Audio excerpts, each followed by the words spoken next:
you look at something though like World of Warcraft, which hits its 10-year anniversary today. Isn't that kind of like, wow, it's not kind of flew by already? Yeah, that has flown by. As a matter of fact, I thought that game had been around a lot longer than it had been. When I read that it was 2004, I was literally putting it at like 2000. No later than 2000. Well, remember, the original Warcraft was about 94, Warcraft 2 was about 95.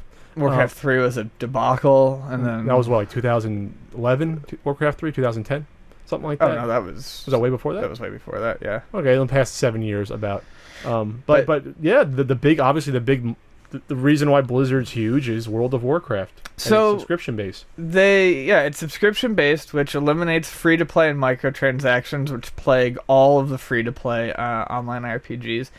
And as much as I've never played World of Warcraft and have no interest, I admire the fact that they've stuck to their guns. And it's like, okay, you're paying the subscription, but you get the game. Here's the game. You gotta go buy your expansions, but you don't have to worry about it. Everyone's on the same page. You work for what you're gonna get. Anyways, something that they're doing that's pretty cool is they are giving away a very, very nice looking, actually, and I'm not particularly into nice. I'm not even particularly into fantasy art, but they're giving away a bronze statue to their 10-year players, the people. So if you made your initial World of Warcraft account within 60 days of the November game, 23rd, 2004 in North America, and February 11th, 2005 in Europe. So if you made it within 60 days of the game starting, and you're still an active player and paying your monthly subscription fee, you get this really nice trophy. And what the trophy is it's a copy of the trophy, or not the trophy, of the sculpture that is in Blizzard's Plaza, where people meet. They say they meet there for lunch and stuff. And what's kind of cool about it is they talk about how it's an integral part of the business. It's an integral meeting place. It's part of their daily lives. They see it every day, and as such, it's not hard to see why they might pick that. I mean, the customers are part of their daily lives. These people who have been playing for 10 years are the people who have kept them, afloat and in business, and given them the ideas and the urge to go on and make more expansions in other games. So I think it's a very nice way to say thank you to your players. Yeah. I mean, it by no means looks like a cheap statue. No, it's an orc riding a wolf. The wolf riders go all the way back to the original Warcraft strategy, which I had. I remember buying 1 and 2. It was like buy 2, get the first one free at Computer City.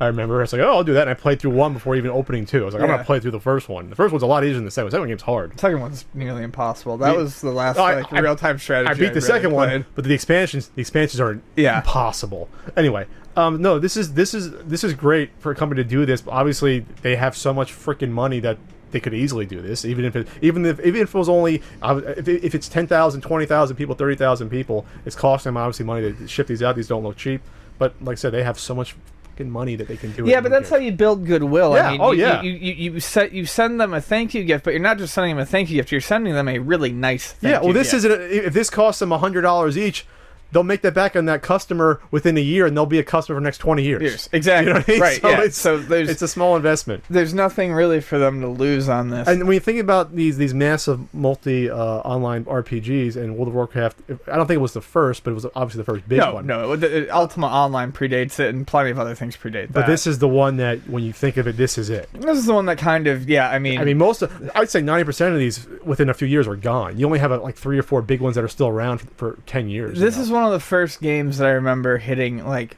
wide mainstream appeal. Like, I'd be at frat parties just because that's where my buddies were going, and dudes would walk up to me because I'd be wearing a video game t-shirt and be like, yo, you play World of Warcraft?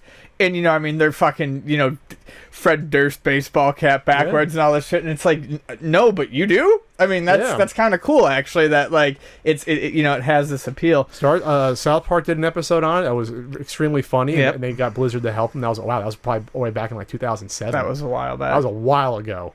Real while. So good on you, Blizzard. I think you're a decent company. Yeah, why not? I've got no beef with them. I just don't really play their games.